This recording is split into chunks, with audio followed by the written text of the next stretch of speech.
അസ്സാം വലൈക്കും dear friends. ഇന്നത്തെ നമ്മുടെ സ്പെഷ്യൽ നിങ്ങൾ ആരും ഇതുവരെയും ട്രൈ ചെയ്ത് നോക്കിയിട്ടില്ലാത്ത ഒരു അടിപൊളി വെറൈറ്റി റെസിപ്പിയാണ്. നമ്മുടെ ഈ വീഡിയോ കണ്ടുകൊണ്ടിരിക്കുന്ന സമയത്ത് നിങ്ങൾക്ക് ഇഷ്ടപ്പെടുകയാണെങ്കിൽ ഒന്ന് ലൈക്ക് ചെയ്തേക്കണേ. അതുപോലെ തന്നെ നമ്മുടെ ഈ ചാനൽ ആദ്യമായിട്ട് കാണുന്നവരും ഇതുവരെയും സബ്സ്ക്രൈബ് ചെയ്യാത്തവരും പ്ലീസ് ഒന്ന് സബ്സ്ക്രൈബ് ചെയ്തേക്കണേ. ഞാനിടുന്ന വീഡിയോസ് ഉടനടി കിട്ടുന്നതിനായി സബ്സ്ക്രൈബ് ബട്ടന്റെ തൊട്ടടുത്ത് കാണുന്ന ബെല്ലൈക്കൺ കൂടി ക്ലിക്ക് ചെയ്തിട്ട് ഓൾ എന്ന ഓപ്ഷൻ എനേബിൾ ചെയ്യാനും മറക്കല്ലേ. അപ്പോൾ ആദ്യം തന്നെ ഒരു കടായിലേക്ക് ഞാനിവിടെ 1.5 കപ്പ് പാലാണ് ഒഴിച്ചു കൊടുക്കുന്നത്. കപ്പളവിലാണെന്നുണ്ടെങ്കിൽ 250 ml കപ്പിന് 1.5 കപ്പ് പാലെടുക്കുക. ഗ്ലാസിന്റെ അളവിലാണെന്നുണ്ടെങ്കിൽ 1.5 ഗ്ലാസ് കട്ടിയുള്ള പാല് എടുക്കുക. ഇപ്പൊ നമ്മൾ ഒഴിച്ചു കൊടുത്ത പാല് നന്നായിട്ട് തിളച്ചിട്ടുണ്ട്. ഈ ഒരു സമയം ഇതിലേക്ക് 2 വലിയ തക്കാളി ഇതുപോലെ റൗണ്ട് ആയിട്ട് കട്ട് ചെയ്തത് ഇതിലേക്ക് അങ്ങ് ചേർത്ത് കൊടുക്കുക.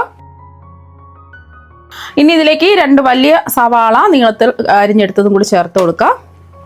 ഇനി ഒരു 12 കശുവണ്ടി ചേർക്കാം. ഞാനിപ്പോൾ സ്പ്ലിറ്റ് ചെയ്യാത്ത മുഴുവൻ കശുവണ്ടി പരിപ്പാണ് എടുത്തിട്ടുള്ളത്. ഇനി ഇതിലേക്ക് എരിവിന് ആവശ്യമായിട്ടുള്ള പച്ചമുളക് ചേർത്ത് കൊടുക്കാം. ഞാനിപ്പോൾ 4 പച്ചമുളകാണ് 2ആയിട്ട് മുറിച്ചത് ചേർത്ത് കൊടുക്കുന്നത്. എരിവുള്ള പച്ചമുളകാണെന്നുണ്ടെങ്കിൽ അവരവരുടെ എരിവിനനുസരിച്ചിട്ട് പച്ചമുളക് ചേർത്ത് കൊടുക്കുക. ഇനി എല്ലാം ഒന്ന് ഇളക്കി കൊടുക്കാം. അപ്പോൾ നല്ല എരിവുള്ള പച്ചമുളകൊക്കെ ആണെന്നുണ്ടെങ്കിൽ 2 എണ്ണം എടുക്കുക. ഞാൻ എരിവില്ലാത്ത പച്ചമുളക് ആയതുകൊണ്ടാണ് 4 എണ്ണം എടുത്തിട്ടുള്ളത്. അവരുടെ എരിവിനനുസരിച്ചിട്ടുള്ള പച്ചമുളക് ചേർക്കുക. പിന്നെ ഒരു കാര്യം നിങ്ങൾ വിചാരിക്കും ഇതിൽ തക്കാളിയും സവാളയൊക്കെ ചേർക്കുമ്പോൾ പാല് പിരിഞ്ഞു പോവില്ലെന്ന്. പാലൊന്നും പിരിഞ്ഞു പോവില്ല. റെസ്റ്റോറൻറ്റുകളിലൊക്കെ ഇങ്ങനെയാണ് ചെയ്യുന്നത്.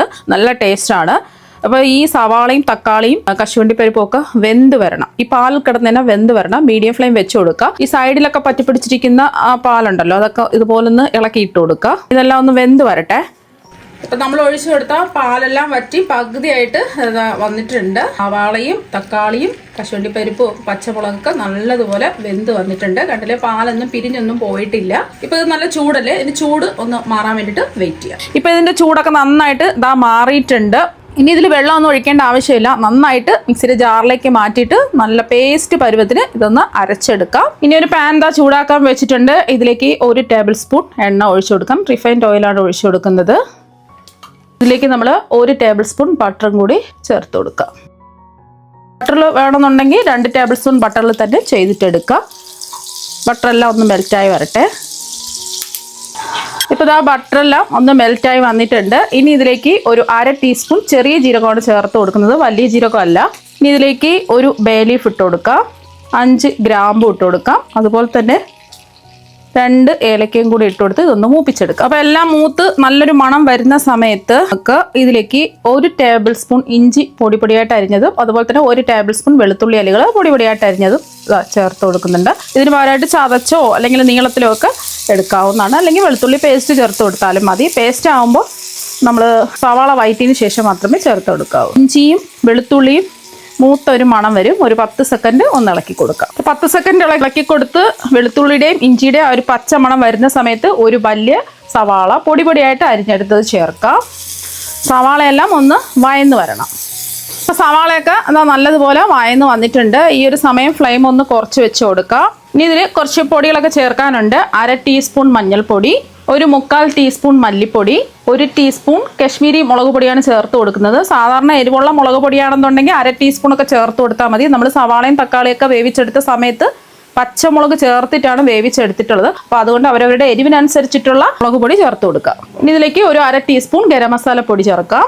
പൊടികളുടെ പച്ചമണം മാറി കിട്ടുന്നവരെ ഒരു 10 സെക്കൻഡ് ഒന്ന് ഇളക്കി കൊടുക്കുക. നമ്മൾ ചെറിയ ജീരകം നേരത്തെ ചേർത്തിട്ടുണ്ട്. ഗ്രാമ്പു ഏലക്കൊക്കെ മൂപ്പിക്കുന്ന സമയത്ത് ചെറിയ ജീരകം ചേർത്തിട്ടാണ് മൂപ്പിച്ചെടുത്തിട്ടുള്ളത്. ചെറിയ ജീരകം ചേർത്തുകൊണ്ട് ഇപ്പം നമ്മൾ ചെറിയ ജീരകത്തിന്റെ പൊടിയൊന്നും ചേർക്കേണ്ട ആവശ്യമില്ല. പൊടിയാണ് നിങ്ങളുടെ കയ്യിലുണ്ടെന്നുണ്ടെങ്കിൽ ഗരം മസാലയൊക്കെ ചേർത്ത് കൊടുത്തില്ലേ ആ ഒരു സമയം 1/4 ടീസ്പൂൺ ചെറിയ ജീരകത്തിന്റെ പൊടി ചേർത്ത് കൊടുത്താൽ മതി. പൊടികളുടെ പച്ചമണമൊക്കെ ഒന്ന് മാറിയതിന് ശേഷം ഒരു 10 സെക്കൻഡ് ഇളക്കി കൊടുത്തിട്ടുണ്ട്. ഇതിലേക്ക് ഒരു തക്കാളി പൊടിയായിട്ട് കട്ട് ചെയ്തത് ചേർക്കാം. വീണ്ടും ഒന്ന് ഇളക്കി കൊടുത്ത് ചെറുതായിട്ടൊന്ന് ഇത് വാടി വരണം. വേണമെന്നുണ്ടെങ്കിൽ മൂടി വെച്ച് കൊടുക്കുക. നമ്മൾ നേരത്തെ തക്കാളി വേവിച്ചത് അരച്ചെടുത്ത് വെച്ചിട്ടുണ്ട്. അതുകൂടാതെ തന്നെ ഒരു തക്കാളി ഇതുപോലെ ചെറുതായിട്ട് കട്ട് ചെയ്ത് ഇതിലേക്ക് ചേർത്ത് വഴറ്റിയെടുക്കണം. തക്കാളി എല്ലാം നന്നായിട്ട് വാടി വന്നിട്ടുണ്ട്. ഇനി ഇതിലേക്ക് നമ്മൾ തക്കാളിയും സവാളയും പച്ചമുളക് കശുവണ്ടി പരിപ്പൊക്കെ വേവിച്ചെടുത്തിട്ടില്ലേ അതങ്ങ് അരച്ചെടുത്തതാണ്. നല്ല പേസ്റ്റ് പരുവത്തിന് ഇതുപോലെ അരച്ചെടുത്തിട്ട് ഇതിലേക്ക് അങ്ങ് ഒഴിച്ചു കൊടുക്കാം. ഇത് ഒഴിച്ചു കൊടുത്തതിന് ശേഷം ഇത് ഒന്ന് വറ്റിച്ചെടുക്കണം. അപ്പോൾ 2 മിനിറ്റ് കഴിയുമ്പോൾ എണ്ണയൊക്കെ തെളിഞ്ഞ് വറ്റി വന്നിട്ടുണ്ട്. ഈ ഒരു സമയം ഇതിലേക്ക് നമ്മൾ അരച്ച് വെച്ച ജാറല്ലേ അത് ഒന്നുകൂടി കഴുകിയിട്ട് ആവശ്യത്തിന് വെള്ളം ഒഴിച്ചിട്ട് ഇതിലേക്ക് അങ്ങ് ഒഴിച്ചു കൊടുക്കാം. എത്രയാണോ നിങ്ങൾക്ക് ഗ്രേവി വേണ്ടത് അതിനനുസരിച്ചിട്ട് വെള്ളം ഒഴിച്ചു കൊടുക്കുക. ഞാനിപ്പോൾ 1 കപ്പ് വെള്ളമാണ് ഒഴിച്ചു കൊടുത്തിട്ടുള്ളത്. നമ്മളിതിൽ ഉപ്പൊന്നും ചേർത്തിട്ടില്ല, ആവശ്യത്തിനുള്ള ഉപ്പ് ചേർത്ത് കൊടുക്കാം. ഒരു 1/4 ടീസ്പൂൺ ഉപ്പാണ് ചേർക്കുന്നത്. നോക്കിയിട്ട് ലാസ്റ്റിൽ ഉപ്പ് കുറവുണ്ടെന്നുണ്ടെങ്കിൽ ലാസ്റ്റ് ചേർത്ത് കൊടുത്താൽ മതി, കുറവുള്ള ഉപ്പ്. ഇനി ഇതിലേക്ക് നിങ്ങൾക്ക് വേണമെന്നുണ്ടെങ്കിൽ 1/2 ടീസ്പൂൺ പഞ്ചസാര കൂടി ചേർത്ത് കൊടുക്കാം. ഞാൻ ഇപ്പോൾ പഞ്ചസാര ചേർക്കുന്നില്ല, പഞ്ചസാരയും കൂടി ചേർക്കുമ്പോൾ പ്രത്യേക ടേസ്റ്റ് ആയിരിക്കും. പഞ്ചസാര ചേർക്കുന്നത് എല്ലാവർക്കും ഇഷ്ടം ഉണ്ടാവില്ല, അപ്പോൾ അതുകൊണ്ട് പഞ്ചസാര ഞാൻ ചേർക്കുന്നില്ല. ഒന്ന് ഇളക്കി കൊടുക്കാം.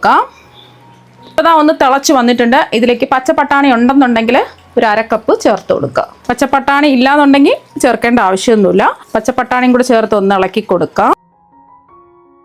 ഇനി ഇതിലേക്ക് നമ്മൾ ചേർത്ത് കൊടുക്കുന്നത് പനീറാണ്. ഞാൻ വീട്ടിൽ തന്നെ തയ്യാറാക്കി എടുത്തിട്ടുള്ള പനീറാണ്. 250 ഗ്രാമാണ് ഉള്ളത്. ഞാൻ പാല് കുറച്ച് കൂടുതലുള്ളപ്പോൾ പാല് പിരിച്ചിട്ട് ഇതുപോലെ പനീർ തയ്യാറാക്കി വെക്കും. അപ്പോൾ അങ്ങനെ എടുത്തിട്ടുള്ള പനീറാണ്.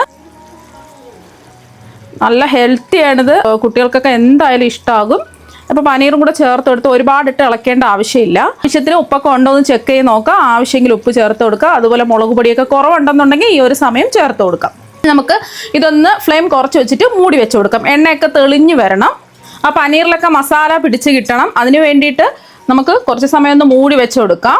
ഫ്ലെയിം കുറച്ച് വെച്ച് കൊടുക്കുക. പനീറും പച്ചപ്പട്ടാണിയൊക്കെ ചേർത്ത് കൊടുത്തതിന് ശേഷം 5 മിനിറ്റ് ഫ്ലെയിം കുറച്ച് വെച്ചിട്ട് ഇത് കുക്ക് ചെയ്ത് എടുത്തിട്ടുണ്ട്. ഇനി തുറന്ന് നോക്കാം. ഇടയ്ക്കൊന്ന് ഇളക്കി കൊടുത്തിട്ടുണ്ടായിരുന്നു, ഇപ്പം തന്നെ നല്ലൊരു മണം വരുന്നുണ്ട്. ഒന്ന് ഇളക്കി കൊടുക്കാം.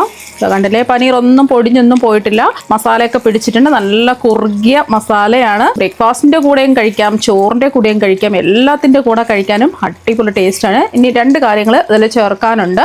ഇനി ഇതിലേക്ക് ചേർത്ത് കൊടുക്കുന്നത് കസൂരി മേത്തിയാണ്. ഇത് കൈ കൊണ്ട് തിരുമി പൊടിച്ചിട്ട് വേണം ഇതിലേക്ക് ചേർത്ത് കൊടുക്കാൻ. കടകളിലൊക്കെ വാങ്ങാൻ കിട്ടും. കസൂരി മേത്തി ചേർത്ത് കൊടുക്കുമ്പോൾ നല്ലൊരു മണവും ടേസ്റ്റുമാണ്. ഉലുവേല ഉണക്കി പൊടിച്ചതാണ്. അതുപോലെ തന്നെ ഇതിലേക്ക് കുറച്ച് മല്ലിയില ചേർത്ത് കൊടുക്കാം.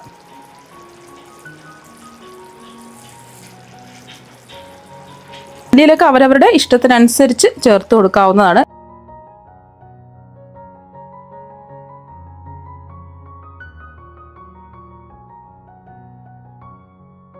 മെല്ലെ ഒന്ന് ഇളക്കി കൊടുക്കുക.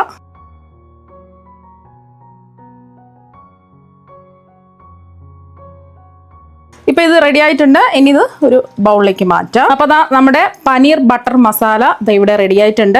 പനീർ മാത്രമല്ല, വ്യത്യസ്തമായിട്ടുള്ള രീതിയിൽ റെസ്റ്റോറൻറ്റുകളിൽ നിന്നും കിട്ടുന്ന പച്ചപ്പട്ടാണിയൊക്കെ ചേർത്തിട്ടുള്ള പനീർ ബട്ടർ മസാലയാണ് ഞാനിവിടെ റെഡിയാക്കി എടുത്തിട്ടുള്ളത്. ഇത് ഒരുപാട് വില കൊടുത്താണ് നമ്മൾ കടയിൽ നിന്ന് വാങ്ങുന്നത്. അപ്പോൾ ഇതുപോലെ തന്നെ നമുക്ക് പനീറൊക്കെ വെച്ചിട്ട് പച്ചപ്പട്ടാണിയൊക്കെ വെച്ചിട്ട് വീട്ടിൽ സിമ്പിളായിട്ട് റെഡിയാക്കി എടുക്കാവുന്നതേ ഉള്ളൂ. ഹെൽത്തിയുമാണ്, അടിപൊളി ടേസ്റ്റുമാണ് കഴിക്കാൻ വേണ്ടിയിട്ട്. കുട്ടികൾക്കും മുതിർന്നവർക്കും എല്ലാവർക്കും ഒരുപോലെ ഇഷ്ടപ്പെടുന്ന പട്ടാണി വെച്ചിട്ടുള്ള പനീർ ബട്ടർ മസാല ഇവിടെ റെഡി ആയിട്ടുണ്ട്. അപ്പോൾ നിങ്ങൾ എന്തായാലും ഇതുപോലെ ഒരു പ്രാവശ്യം ഒന്ന് ട്രൈ ചെയ്ത് നോക്കുക. തീർച്ചയായും നിങ്ങൾക്ക് എല്ലാവർക്കും ഒരുപാട് ഇഷ്ടമാകും. അപ്പോൾ നമുക്ക് മറ്റൊരു വെറൈറ്റി വീഡിയോ ആയിട്ട് വീണ്ടും കാണാം. താങ്ക്